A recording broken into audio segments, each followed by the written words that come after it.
Welcome to the Exhorter podcast, where we aim to stir up love and good works through bite-sized biblical discussion. I'm here with Paul Nerlin, Kyle Goodwin. I'm John Bradford. And week to week, we talk about a new topic and we come up with them on the fly. And no one knows what we're talking about until we sit down here. And so, Kyle, what are we going to talk about? Well, we're always looking for interesting conversation. The problem is the three of us agree on too many things. We do. I may have found that topic today that will have a little bit of, because we want to model healthy Christian conversation. That's part of our whole premise with this podcast. And especially when we have a topic that you might disagree or have slightly different viewpoints on. And I may have found that today with the idea of how should I dress for worship? Nice. Yeah, what do I wear when I come to church? I hear Let's Get Ready to Rumble, in the background right now. So Yeah. Do I have to wear a tie? Can I wear shorts? Those are questions that come up to a lot of people's minds. Do I have to wear shoes, or are sandals okay? For that matter, my question is, why do people have this mindset that we need to wear uncomfortable dress shoes? I mean, you can get like Skechers or something. They look nice. And Yeah. They have nice little, foam padding. Yeah. Well, and this brings up a lot of questions. Does culture dictate the way we dress in church, or is there a different standard that kind of goes beyond time and culture? So there's a lot of questions that come up here, and we get some strong feelings on both sides. It can be generational because you go back 60, 70, 80 years. I remember seeing a picture, a black and white picture at, I think it's Wrigley, is it Wrigley Park or is it Wrigley Stadium? What do I call it? The baseball field in Chicago. Wrigley Field. I remember seeing this black and white picture at Wrigley Field. Everyone's wearing a three-piece suit with a tie in the middle of summer. And I just thought, are these people insane? So there's definitely some consideration of how things change over time. But what we're most concerned with is what do the scriptures say about this? Well, Kyle, I've been meaning to bring up with you in Acts chapter 29, where it talks about pink blazers.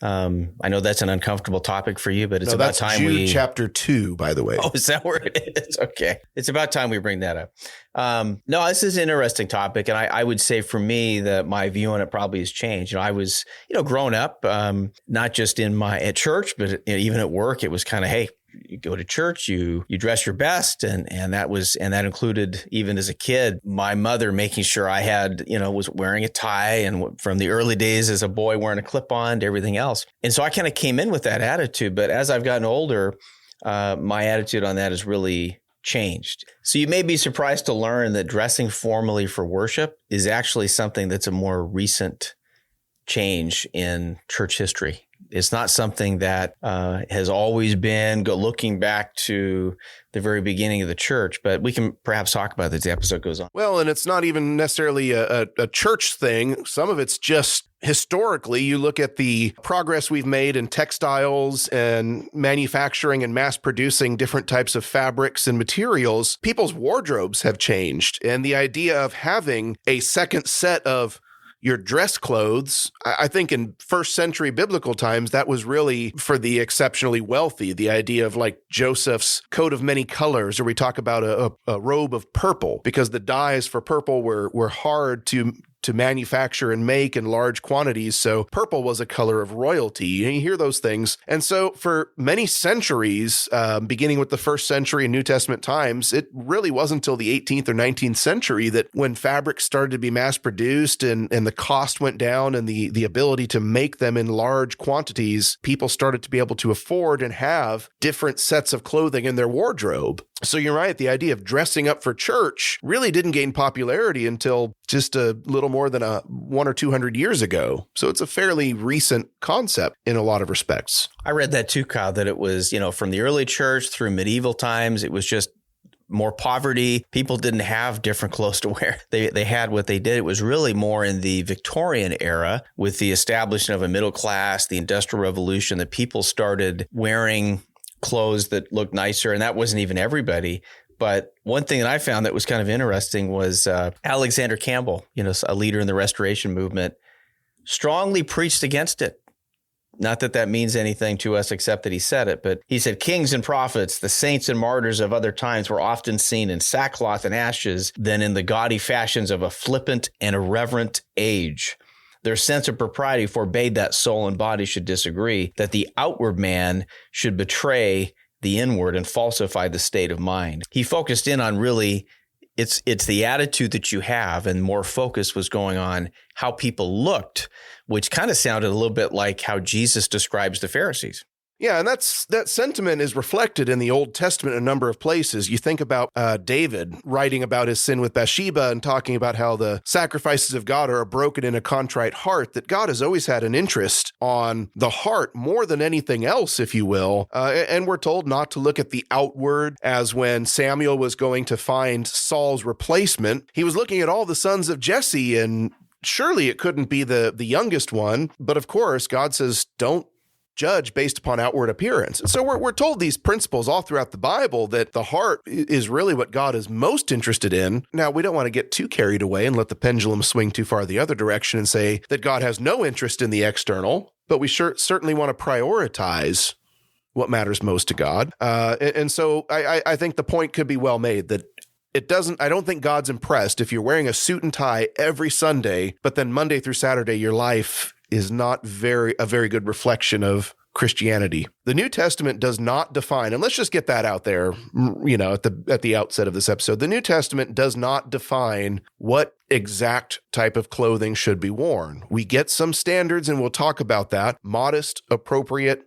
Those are some of the words that are used in 1 Timothy, for example. But the Bible does not, or the New Testament does not set that you must, things like wearing a coat, things like wearing a tie, those are not specified in the New Testament. And when I talk about having a little bit of that aroma of the Pharisees, what I mean is the Pharisees liked to make rules where there were no rules. In Mark chapter 12, we notice in verse 38, Jesus says, "Beware of the scribes who desire to go around in long robes, love greetings in the marketplaces, the best seats in the synagogues, and the best places at feasts, who devour widows' houses and for pretense make long prayers. These will receive greater condemnation." He describes the long robes, that the scribes and the Pharisees tended to have this emphasis on the outward. You would look at them and say, wow, they are so righteous, they are so holy, they are the example we should follow. But then you look at their behavior.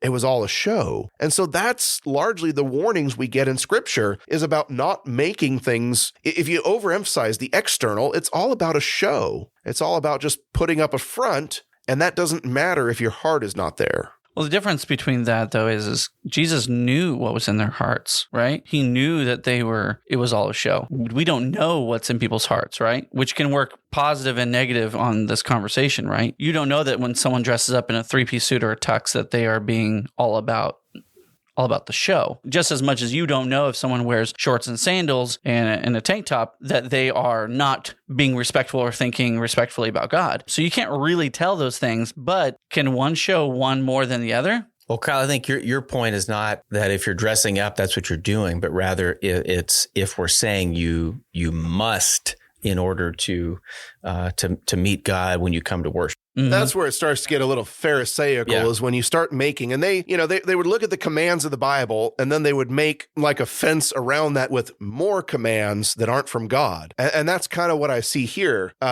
when this becomes kind of strictly enforced or pushed on other people, that how one defines proper dress for church, they kind of push that on others, and it becomes this unspoken rule that doesn't come from God. Okay, let me throw something out. Common statement that's made talking about this. Yes.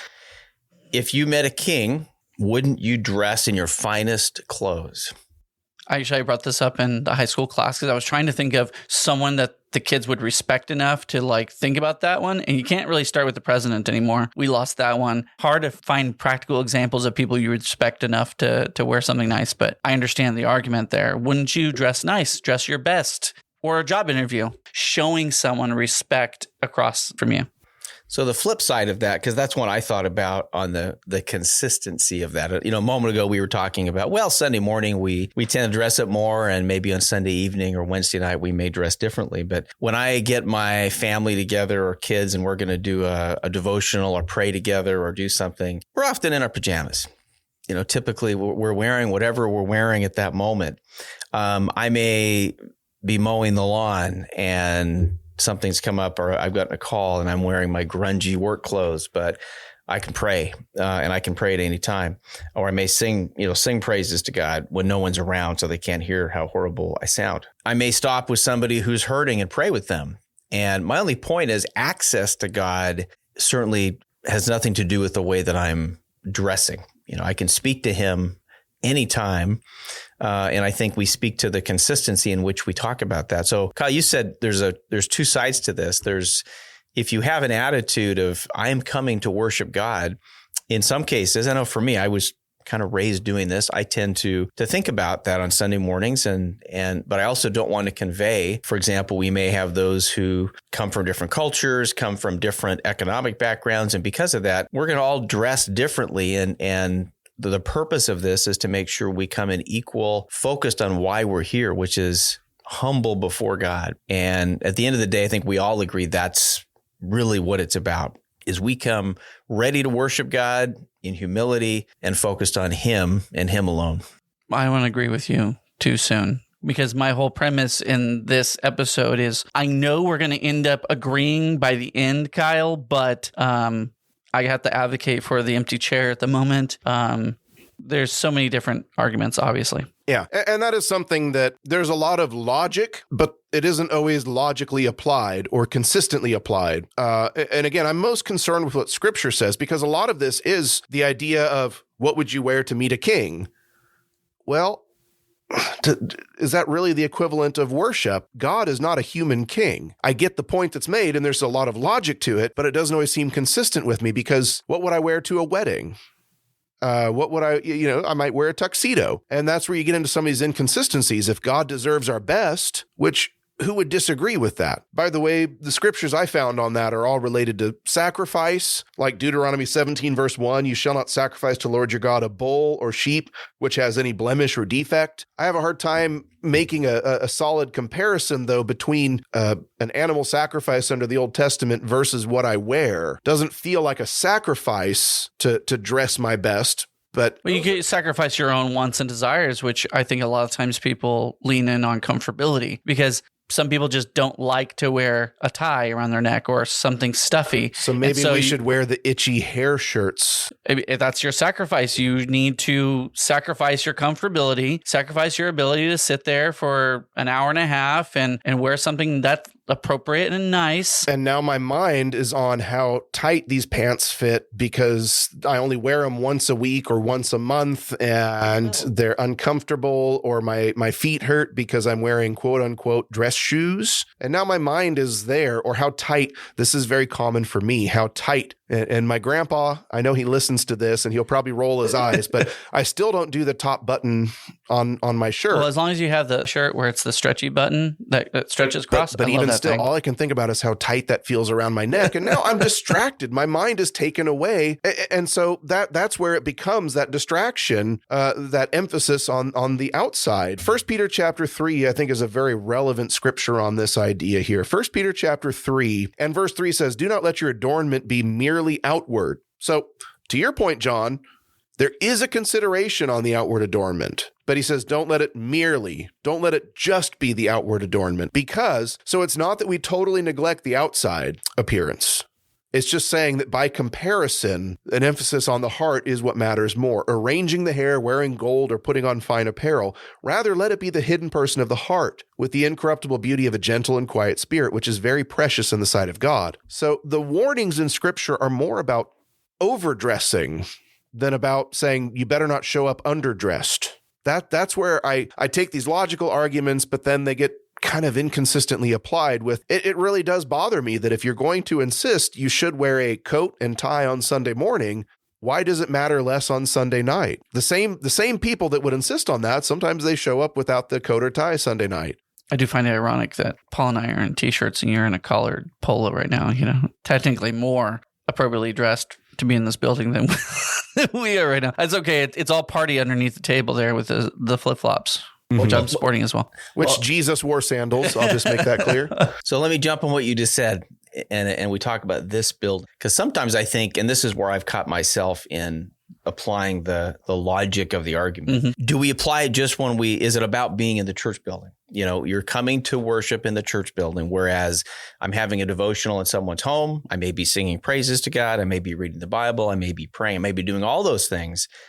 But at the same time, we'll dress comfortably and we'll have a different attitude because it's, quote, not in the church building. Paul preaching in Acts 17 talked about, the God that we worship doesn't live in temples made by man. At times is that part of our issue, is that we look at the church building perhaps differently than we should, as far as, well, we're walking here in the church building, so it's different. But if we were doing it at someone's home, we would apply a different logic. And so as I've evolved on this, I've looked at the idea of our attitude towards God and our attitudes toward our brethren. Now, to your point, Kyle and John, that may mean for me to be in that mindset, I dress my best, because that makes me feel in the right spirit and attitude, because that's how I was raised. But where it gets dangerous is what you were saying, is now I'm saying, but you also must do this, and not something that we see necessarily in the scriptures. Yeah. I think conscience is a large consideration, a very important consideration in this conversation as well. I've been asked before about shorts. What about wearing shorts to Bible class on Wednesday or something like that? I can't find a scripture, yes or no, about that.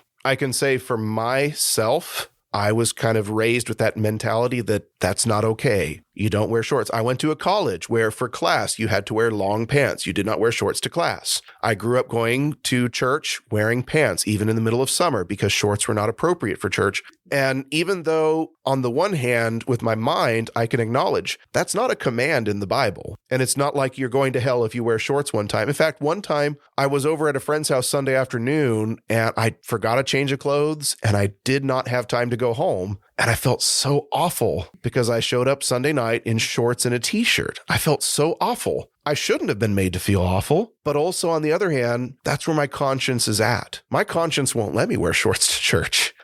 Just because that's how I was raised. And you should never violate your conscience. And shouldn't everyone's conscience be aligned with mine? Obviously. No. No?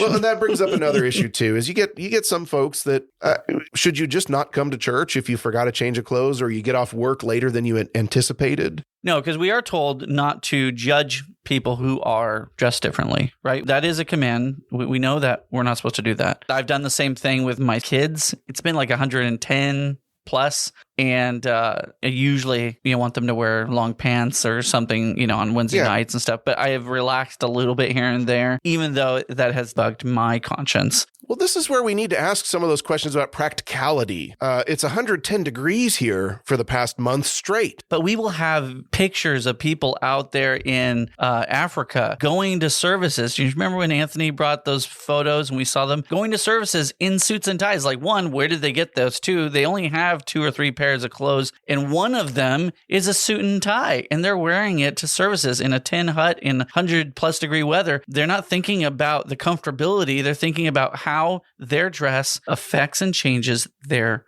attitude and their mindset. And now it's made to be this thing. Now, it could have been impressed upon them. I was going to say, could it be that maybe shame on us for showing up? We have missionaries that go over there wearing a suit and tie and giving them the impression that, oh, the American comes here and he wears this, so we need to wear what he wears. Could that be a consideration too? Maybe it could be that it was impressed upon them that this is how you treat God services and to be respectful. That's definitely, over the years, I can see how that could have been. Because I do have questions about the practicality of it. Sunday mornings, I'll just really wonder to myself, why am I wearing a wool coat in 100 degree weather?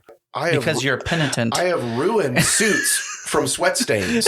You're penitent, and maybe I need it helps you think about God on the cross when you're we're back to hair shirts and whipping ourselves. Yes, now. that's the point. Okay, but don't move away from this, because would you agree or disagree? What you wear has an effect. There's 2 questions here. What you wear has effect on your attitude and mindset. Sometimes. Would you stop trying to skip to the end of the episode? No. I'm saying this is a big piece of the counterpoint. Yes. Would you agree? It's both ways. What you wear has an effect on your attitude, and your attitude can be reflected in what you wear. Would we agree on that statement? To an extent, I think I'm not saying you know what it is. I'm not saying you can tell what someone's is. I'm saying, does it correlate? There's an appropriateness too. I'm not wearing shorts and flip-flops to someone's wedding because that's not appropriate for a wedding. But if you did, would that reflect on your attitude? Yeah, right. I guess so. You would perceive if they wore shorts and flip-flops to a wedding. You would perceive, you can't really tell people's intentions, but you might perceive that their attitude might be that they weren't thinking about whether or not their dress was appropriate. What I would say, and what's helped me evolve on this, what Kyle said is most of the scriptures I read about dressing speak to what not to wear instead of what to wear. Paul in 1 Timothy, not adorning themselves with braided hair, gold, pearls, costly attire. And for me, this was a struggle because I've grown up doing that and I still tend to do that. But I'll tell you this, people that have visited or people who don't go to church all the time, just who come for the first time, I've heard comments to me like, you know what? I look around and everybody here seems perfect. Like their life is, and I just don't feel like I belong. I don't even have a suit. In fact, all I have is a t-shirt and jeans or shorts or whatever it might be. And so I just think we need to be careful to attribute motives where we don't know. And there is something to be said about, and personally for me, I feel a need to dress to a certain point. And I don't know, I get why on Sunday mornings, tradition. It's what I'm used to. I have to admit that's what it is. But at the same time, I will say this, when someone walks in the door that is in a t-shirt and jeans, and it may be their first time coming, I don't want them to feel. And I've had comments like that, not all the time. It's not a common thing necessarily, but it's common enough. And it cuts me to the quick every time to have a visitor observe the way we dress and say, I feel so underdressed. I want to give the impression to visitors that we take worship seriously and we take our devotion to God seriously. But I also question if that's their impression, that they feel underdressed or they don't feel like they belong there. Have we given a bad impression? What if they came in and said, "Oh, I can't believe your services are so long," or something? Should we make our services shorter because they're not used to that or they're not comfortable with it? That's a little devil's advocate. I understand what I'm doing right now. But my point is, we definitely should take it into account how a visitor is coming in and they're perceiving the church. But it can't be necessarily the guiding focus of how we think about this. We don't dictate anything in our services, any other place, based upon that. I think that's secondary, John, to, the primary is, what does the Bible say?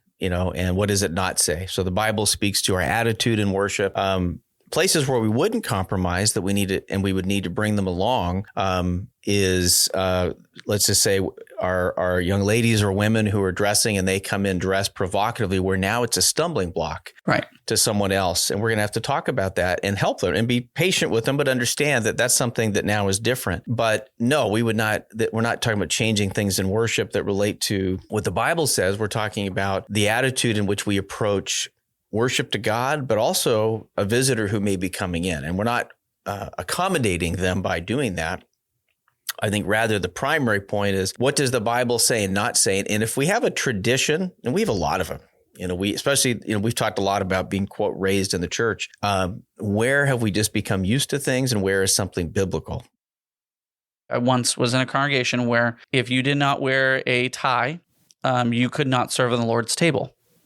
And you were actually told maybe next week. And I remember that affecting a friend of mine, a brother who was so excited to serve, became a Christian, really was excited to do this. And it was one of the worst experiences for him of being told you can't because you didn't have a tie. There's ways we do it wrong. And I think that the ways we do it wrong stand out so strong in our minds that then we tend to send the pendulum the other way. These issues stand on their own.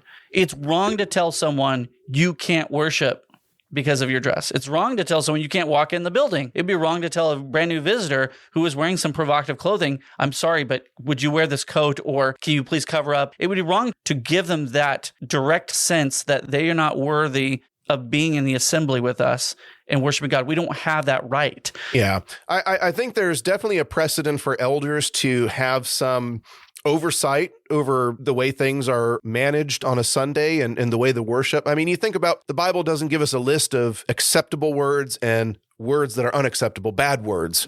But I could see in eldership, there might be certain words that are kind of like not a bad word, but not a good word. I could see an eldership coming in and saying, "Hey, if you're going to, someone does an invitation, they say a word like stupid. That's not a bad word, but I don't want my kids to say that." I could see the elders coming in saying, "Hey, we'd rather you not use that word." I can't find book, chapter, verse to say that's a bad word. I could see that. But I would also caution elders from overstepping, placing too stringent a standard there. So I there is a precedent for elders to have oversight over these things and give some direction. But I think there needs to be a lot of caution there, because the example you cited, I mean, that just sounds, I look at the function, a coat. What is the purpose of a coat? To keep you warm. I don't need to be warm on a 110-degree day, so why am I wearing it? The tie. You must wear a piece of silk tied in such and such a fashion around your neck. Could be cotton.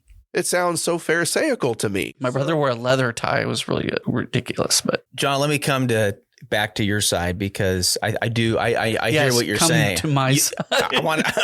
You said you're on the devil's advocate side, right? Wait, okay. As long as we're clear, it's on the devil's side. The devil's side. What I agree 100% with what you're saying is sometimes in an attempt to... I agree 90%. Oh, 90%. Okay.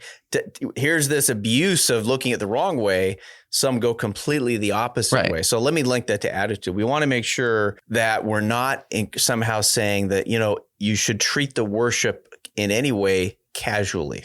So I'm just going to wear, whatever. And that's 100% agreement from me on that one. I mean, that we all 100%. Agree, right? And that's how we think about our dress. We think casual dress. We literally have that title. Just because I'm trying to get the crowbar and pry us away from coat and tie doesn't mean I'm advocating for casual or flippant. So I completely agree. Keep going, Paul. Well, I admit, I've done a lot of interviews over the years, and if somebody walks in the door dressed overly casual, and I can tell they put no effort into preparing for the interview, do we conducting the interview make a judgment based on how seriously they took it? We do. Now, that's cultural. It's also preparing for the event, but we've got to be careful that we don't. And I've been to some churches that I felt the pendulum had swung too far the other way. Everybody was dressed so casually that the attitude and it seemed to be all that way. The whole, and that maybe was even the leadership of the church, everything was taken casually. And I felt like maybe tradition, maybe what I was used to, it made me uncomfortable. So I agree, John, there can be an overreaction. And for the listeners, that's the last thing we're trying to advocate here. Somehow we're encouraging you should come to church in casual clothes. It's the reaction more to the Pharisaical attitude of you must wear X, Y, and Z in order for you to be. And I think it's a balanced approach, right? We need to teach not to judge others who walk into services or any time, not to judge people by their physical appearance. Or pink blazers. I let that go a long time ago. It's salmon berry, not pink. You can't judge accurately and understand someone's intentions and their attitudes solely based upon their dress. As well, we need to not neglect the idea of tying the way that we come to services and our attitude in services as important as well. And we cannot divorce those two thoughts. We can't. And the way that we adorn ourselves, even if it is luxury style, with the tux, says something about our attitude, just as it does in every single instance, everywhere in our entire lives. But I would agree with you to a point, John. I think for us, especially this is what I've been used to. And wearing my best equals this. But quick story that relates more to the professional side. There was a woman who came into an interview one time wearing what I would consider to be provocative clothing, like a tight leather dress, kind of crazy. Like everybody's like, what? She walks in and interviewed amazingly. She was not hired because of how she dressed. And someone later contacted her and said, hey, just for some feedback, you interviewed great, but what you wore to the interview was, really not the best choice. And she's like, really? Well, I've been raised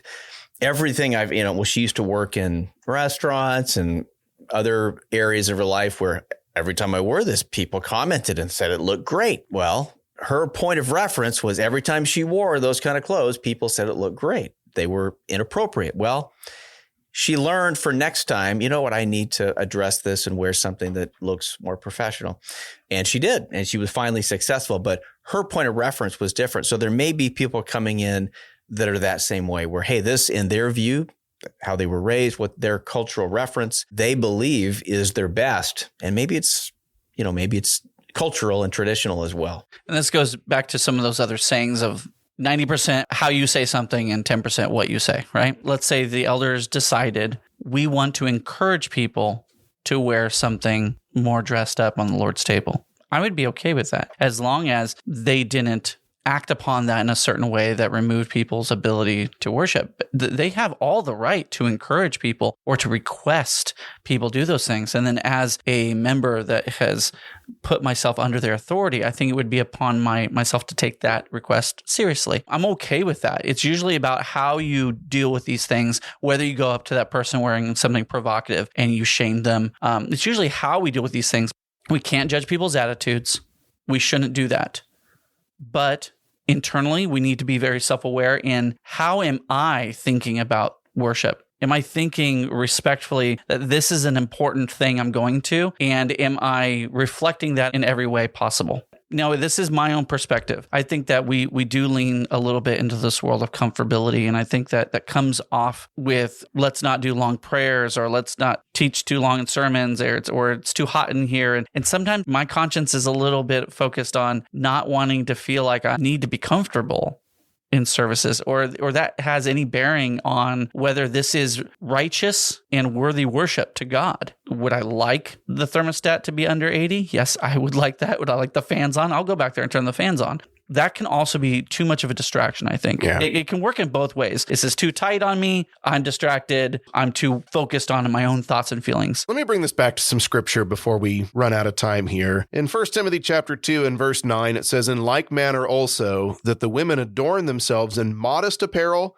with propriety and moderation." So that is our guidelines there. Modest, that's with a sense of shame. If you're going to look literally at that word, meaning there's parts of your body that need to be covered, and that's appropriateness. But also with propriety, there's what's proper. There's proper attire for the gym. There's proper attire for work. There's proper attire for weddings, et cetera, et cetera. So, but this isn't defining for us what proper is. But for worship, it should be a proper. By the way, the context of 1 Timothy 2 is how one conducts themselves within the household of God. So this is very much directed towards the church and with moderation. So he goes on to add, not with braided hair or gold or pearls or costly clothing, but which is proper for women professing godliness with good works. So again, the warning is against excess, the showing off. And that's where I look at there is nothing wrong with a coat or with a tie, but also to make it compulsory. Those items do feel at times, especially in wintertime. Yeah, I'll wear a coat because it's cold. In summertime, it just seems excessive, especially if we're going to compel others to wear it too. But if that's how you choose to dress, just make sure that you're not simply putting on a show. Make sure that you're coming prepared. Make sure that you're coming prepared to worship, that your mind and heart are in the right place. Make sure that your conduct throughout the week is consistent with your calling as a Christian. That is what matters the most in the eyes of God. Now, that being said, God knows our hearts. And as you pointed out, John, other people do not. They cannot see our hearts. You don't know what's going on in my heart, but you can see what I'm wearing. You can see what I'm projecting on the outside. So it does matter. Now, a few scriptures that come to my mind on that idea, you look at 2 Samuel chapter 12, when David was fasting and mourning and praying for the child that was the result of his adultery with Bathsheba. The child doesn't live. David's time of mourning and fasting and weeping is over. And it says in 2 Samuel chapter 12 and verse 20 that David arose from the ground, washed and anointed himself, changed his clothes, and he went into the house of the Lord in worship. And you see that in a number of other places too, like in Genesis chapter 35, Jacob tells his family, sanctify yourselves or wash yourselves, purify yourselves, change your clothes. We're going to go to Bethel. I'm going to make an altar. We're going to worship. Now, is this suggesting an entirely different set of clothes, or is it just saying they made it a point to prepare themselves even externally? See, I think the Bible does talk about the idea of you don't want to show up casual or with a flippant appearance as if this doesn't matter. Like if you get off work and you can wash yourself and kind of refresh yourself and put on some fresh clothes, I think you ought to, because you want to project that image that I take this seriously, that this is an important thing and people can't read my heart, so I want to put that on display in how I dress. And I think that is important. I just don't think this is suggesting we need to have a whole second wardrobe of our quote unquote Sunday best. Are we finding any middle ground here? Or is there this divide between us? There'll always be a divide. No, I mean, as all things, we generally will come to the consensus that we agree. And I would agree. It's a balanced approach. And I would say that you just laid out two different mindsets to think about. One you can use on yourself and one you can use on others. but you can't switch them. I need to think about myself, about how intentional I am about my dress and what it reflects, and is it appropriate? That's what I use. I don't use that mindset about how I view other people. I can't. You need to stop doing that, people. If you do that, stop judging people based upon how you would dress or what you would think. But we do need to give people the grace. We do need to make sure that we are encouraging people to be mindful. I can't read their heart, so I need to judge them with grace and do my best to assume Positive intent? positive intent. Yeah. Fine, we'll agree. So I'm glad we came to some agreement here. This is a very interesting discussion. So Kyle, thanks for bringing this topic. It sounds like in particular, the main issue is we don't want to approach worship flippantly. We want to approach it with respect. Sam Mayberry blazers are okay. So I'll stop bringing that up anymore after this episode. And at the end of the day, it's really our attitude toward worship that is the most important, which for some may include how we dress, but it's not somebody once called it to me a church uniform. And you don't see something like that in the scripture, but our attitude can be conveyed through what we wear. So there's some middle ground, I think, there. If you've benefited from this episode, we hope as you've been listening, this has prompted your thinking about this issue. We're glad that you could join us. And at the end of the day, what we'd ask you to think about is your attitude towards God and your brethren as you come to worship anytime that you do. To that effect, we hope that you can join us here at the Clovis Church of Christ. Our next worship is Sunday mornings at 10:30 and in the evenings at 5 o'clock. We hope that you will come join us and listen to us on the next podcast and share this with your friends. We're so glad that you could listen with us today. Thank you. Wow, we actually had a plug for services in there. I thought, we haven't done that. So Yeah, just make sure that you're wearing your best. Because if God, because I'll be watching. if God deserves our best, if we're going to take that logical route, then you need to wear a tuxedo every Sunday. I don't have a tuxedo, so no, but I do have a suit, and I always get this, okay? There's like 3 or 4 people that walk up to me and go, "Why are you wearing a sweater, John?" It's like they're offended that I'm wearing a sweater. Because you don't want to iron your shirt. Duh. Exactly. I don't want to iron my shirt.